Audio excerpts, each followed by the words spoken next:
दुनिया का एक ही दस्तूर है, मान लो तो हार होगी और ठान लो तो जीत होगी। मेरे दोस्त, अगर किसी काम को तुम मान कर करोगे तो निश्चित रूप से आपकी हार होने वाली है, और किसी काम को दिल में अगर ठान कर करेंगे तो वो निश्चित आपकी जीत होगी। अब आपका यह है क्या, या तो आप हिम्मत हार कर देखो। अगर कहते हैं ना कि मन से हारा हुआ व्यक्ति कभी नहीं जीत सकता, और मैदान से हारा हुआ व्यक्ति 100% जीत जाता है। मन से कभी भी हार नहीं माननी चाहिए, यानी कि आगे से आगे हमें बढ़ते रहना चाहिए। कुल मिलाकर आज जो मैं लेकर आया हूं, मेरी एक वीडियो आई थी जिसमें मेरी वॉइस ठीक ना आई थी, और मैंने क्या कहा था, यहाँ क्षेत्र में जितने स्कूल थे मैंने इन स्कूलों के ऊपर आवाज उठाई थी। भाई साहब, आज तो कुछ हद हो गई, कुछ टीचरों ने हमें घोषित कर दिया कि भाई साहब, हालांकि मुझे ऐसा एहसास हुआ है इस क्षेत्र में कुछ रजिस्ट्रेशन फीस भी कम की गई है बच्चों की। मैंने पहला वीडियो ऑब्जेक्शन उठाया था, भाई साहब किसी टीचर ने पूरे क्षेत्र में स्कूलों में सभी टीचर पढ़ा रहे हैं, किसी टीचर ने पढ़ाते समय आज तक की डेट में ये नहीं कहा होगा कि आप इन बच्चों से फीस सर ज्यादा ले रहे हैं, ये हमारा गांव का क्षेत्र है। वो जानते हैं क्योंकि इन बच्चों से फीस ज्यादा आएगी तो हमारा वेतन भी ज्यादा होगा। यार कम से कम ये देखो कि हमारा जो पूरा क्षेत्र है, इस क्षेत्र के अंदर इतनी अधिक फीस लेना, फिर कोर्सों पे मार्जिन लेना, फिर एक ही यहां तक भी हद हो गई, एक ही दुकान से, हर स्कूल की बात है, एक ही दुकान पर से कोर्स लेना, ये तो बात गलत हो गई। अरे भाई, हमारे तो अपोजिट आएंगे कि भाई हाँ भाई साहब उनसे ट्यूशन न पढ़ो। भाई साहब मैं कभी नहीं कहता, मेरा आज तक का खुला चैलेंज है, जो भी बंदा XYZ जब मैं पढ़ाता हूं तो मैं कहता हूं अगर मेरा पढ़ाया हुआ पसंद आए तब आप पढ़ना, नहीं पसंद आए तो मत पढ़ना। कहते हैं ना, कभी कभी अपने भी क्या होते हैं, बगावत करने लगते हैं। वो बात भी सत्य है, क्योंकि अपने ही चप्पल पीछे से कीचड़ भी फेंकते हैं, ये बात भी सत्य है। क्योंकि हमारे ही कुछ अपनों ने कुछ ये सोचा कि भाई साहब ये तो कादर जो हैं, मतलब बच्चों की आवाज उठाई। हमने भाई साहब कोई भी बात गलत नहीं की, और ना ही बच्चों के लिए हमने सही उठाया है। मगर कुछ बच्चों को अगर मेरी बात गलत लगी हो, बेटा उस मार्कशीट का एक रद्दी में दबा कर रख देना। जो बच्चा इंटर कर कर और आज BSc और इंटर कर कर उसके माँ बापों ने इतनी मेहनत से पढ़ाकर उसे फीस भर भर कर अपनी मेहनत मजदूरी दे देकर उसे पढ़ाया लिखाया है, आज वो उसकी मार्कशीट एक रद्दी बनी पड़ी है। पता है रीजन क्यों? आप 12th तक मौज मस्ती में पढ़ते रहे, टीचर आपसे बातें करता रहा, आप उससे बातें करते रहे, आपको पता लगा टीचर हमारे जो है बहुत अच्छे हैं, बहुत अच्छी बातें करते हैं। मगर बेटा जिस दिन तुम 12th निकल कर और एक या ग्रेजुएशन कोई भी XYZ कोर्स कर कर जिस दिन पहुंचोगे तो पता लगेगा आप एक फुटपाथ पर पड़े होगे। क्योंकि आपका जीवन आप पढ़े हैं, आपका पड़ोस में नहीं पढ़ाना चाहेगा। वो कहेगा देख भाई साहब वो पढ़कर कितना महान बन गया जो तू बनेगा। इसलिए आज गांव देहात की स्थिति ये हो चुकी है, क्योंकि बच्चा इंटर पास हर गली गली के अंदर मिलेगा, मगर उसके अंदर टैलेंट नहीं है। क्यों नहीं है? क्योंकि यहाँ बस टीचर जो है वो उन्हें ही पता ना क्या करना है हमें, क्या नहीं करना है। भाई साहब मैंने इतना सोचा, मेरे सोचने के अकॉर्डिंग में कम से कम कोई फाइट पे तो निकल कर आएगा। मुझे उम्मीद थी कि जरूर 100% फाइट पाएगा, मगर बच्चों की आवाज उठाने के लिए केवल और केवल मैं ही जागा हूं यहां से।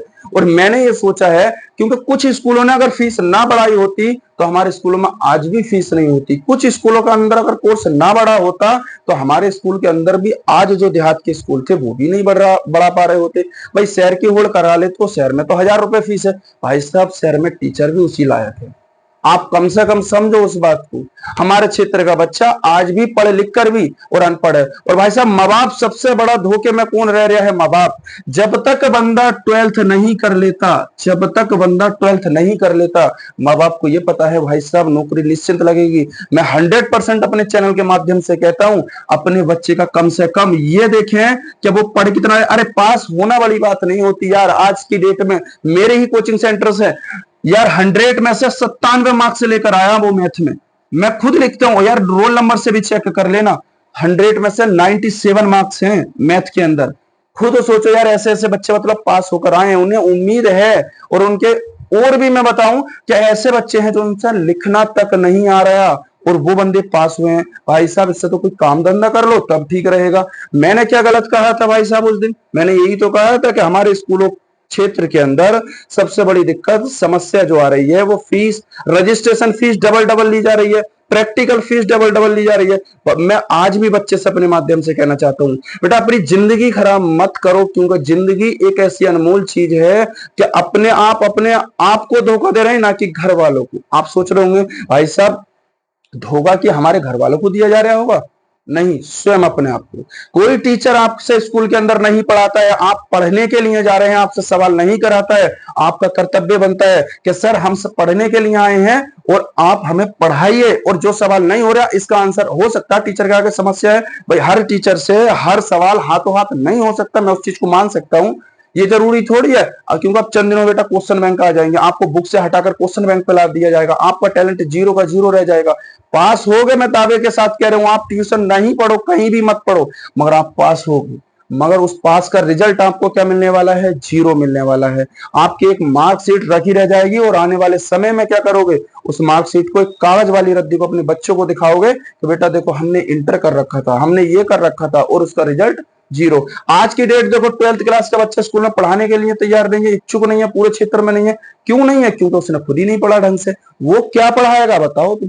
तो मेरे अकॉर्डिंग में ये है, अगर आप स्कूल में जाएं, उससे सवाल करें, जवाब करें, सर इसका आंसर क्या आएगा। अगर वो बाई चांस टीचर मारता है आपको, आज तो स्कूल के अंदर मारने की भी अथॉरिटी नहीं है, आज जाकर मार देता, क्योंकि नई शिक्षा नीति 2020 के अंदर आई थी। उस शिक्षा नीति के तहत कहा गया था कोई भी अध्यापक किसी बच्चे को नहीं मारेगा। यार सरकारी टीचरों को 2-2 साल 1-1 साल की ट्रेनिंग क्यों दी जाती है? उन्हें ट्रेन किया जाता है कि आपको बच्चों को कैसे गार्डियंस करना है, आप किस तरीके से उस बच्चों को हैंडल करेंगे। अब ये थोड़ी है भाई साहब जाओगे, सवाल पूछ लिया, अगले दिन को उसे खटक लिया और अगले दिन को उसे तोड़ दिया सही करके, ये नियम नहीं है। अगर बच्चे के पास हो सकता है, मजबूरी है, सवाल पूछे, आप उसे प्रेम करें, बेटा इस सवाल का आंसर आज नहीं हम तुम्हें कल दे देंगे, मगर कहीं से ढूंढे आप सवाल दें। आप टीचर हैं, एक अध्यापक हैं।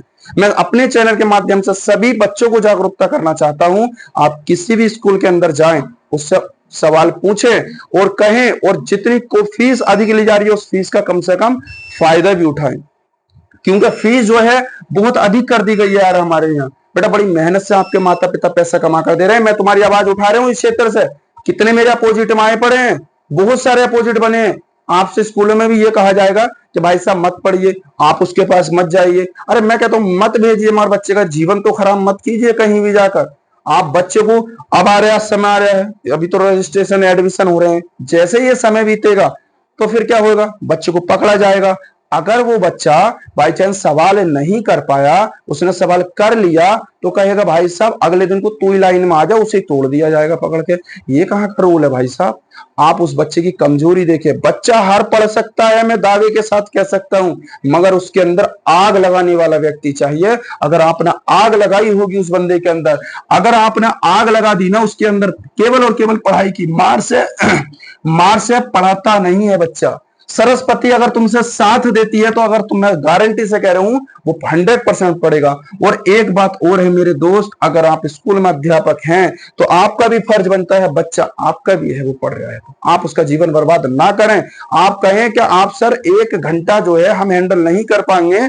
अगर मान लो फिजिक्स है, मैंने कहा 12th क्लास की फिजिक्स है, सर इसके 2 भाग हैं, तो एक भाग किसी और सर को दीजिए और दूसरा भाग किसी और सर को दीजिए। ऐसे स्कूलों में, बहुत सारे स्कूलों में ऐसे चल रहा है कि एक भाग अलग टीचर करा रहा है, दूसरा अलग। इससे क्या होगा, बच्चे का कोर्स हो जाएगा। वरना आप फिर उसे क्या करेंगे, 1000 2000 की 3000 की बेचारा वो किताबें लाएगा और 2 महीने 2.5 महीने नहीं होंगे, आप क्वेश्चन बैंकों पे उसे डाल देंगे। उसका जीवन नर्क मत कीजिए, क्योंकि आखिर क्या पड़ती है, फिर भी जाकर बच्चे की हाय पड़ती है। बच्चे के लिए मेहनत कीजिए, एक अच्छा कंटेंट दीजिए। मैं ये नहीं कहता भाई साहब मेरे सामने कोई ना आए, अरे मैं तो कहता हूं मेरे सामने खूब सारे आए।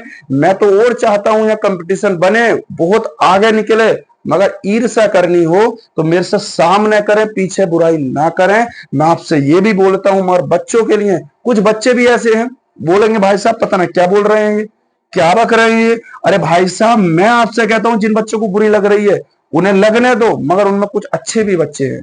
क्योंकि हम जानते हैं देश का नेता, गांव का प्रधान, स्कूल का मास्टर और मंदिर में पंडित, मस्जिद में मुल्ला जी, ये सबको पसंद नहीं हो सकते, क्योंकि इनमें बुराई होती ही है। इसलिए मैं सबका अच्छा नहीं हो सकता, मैं कुछ का बुरा भी हूं। तो मैं ये नहीं चाह रहा, मगर मेरी बात एक दिन बेटा याद आ गई, लिख लेना जो मैंने कहा 100% सत्य है। कंपटीशन मेरे दोस्त इतना बढ़ चुका है, जो पहले मेरिट कभी 80-90 पे लगती है, कभी जो पहले मेरिट जो थी 60 पे लगती थी, आज मेरे दोस्त वही मेरिट 90 पहुंच चुकी है। सोचो माँ बाप कितना सपना लेकर तुम्हें पढ़ा रहे हैं कि आज मैं मजदूर हूं तो मेरा बच्चा मजदूर ना हो। और अगर यही सोचेशन में आप पढ़ते रहे और यही सोचेशन में अपना जीवन बर्बाद करते रहे तो ये जीवन ऐसे ही चलता रहेगा और आप पूरी जिंदगी नर्क कर लो। और कोई नहीं चाहता यार मेरे पास से ट्यूशन छोड़े ये बच्चा, मैं चाहता हूं मेरे पास से बच्चा कामयाब होकर ट्यूशन छोड़कर सिलेक्शन लेकर पहुंचे यार। 100% दावे के साथ कहता हूं, जितनी जान होती है पूरी लगा देता हूं, मगर यही दावा है कि बच्चा सक्सेस हो जाए यार, उसमें नाम हमारा भी है, बच्चे के घर वाले, उसके जो तमन्ना थी, जब एक लगेगा तो उसका पड़ोसी भी कहेगा बेटा पढ़ाओ अपने बच्चों को, मत करो। पड़ोसी भी कहेगा भाई साहब पढ़ाओ बच्चे को, कोई जरूरी नहीं है काम सीखने भेजो, मगर भाई साहब सिलेक्शन नहीं लेगा।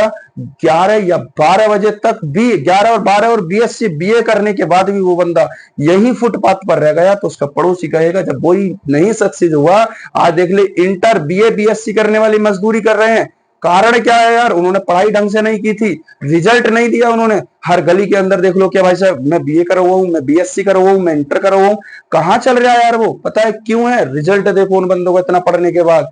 मैंने ऐसे ऐसे बंदे देखे हैं जो 6-6 हजार रुपए पे काम कर रहे हैं और इंटर और बीएससी करे हुए हैं। क्या उनका रिजल्ट यही है? क्यों? क्योंकि उन्होंने इंटर किया था, अपने आप को धोखा दिया और उन्हें जो टीचर थे उन्होंने धोखा दिलवाया था। मैं सभी अपने चैनल के माध्यम से कहता हूं भाई साहब हाथ जोड़कर रिक्वेस्ट कर रहा हूं, बच्चे के लिए दिन रात मेहनत कर दीजिए।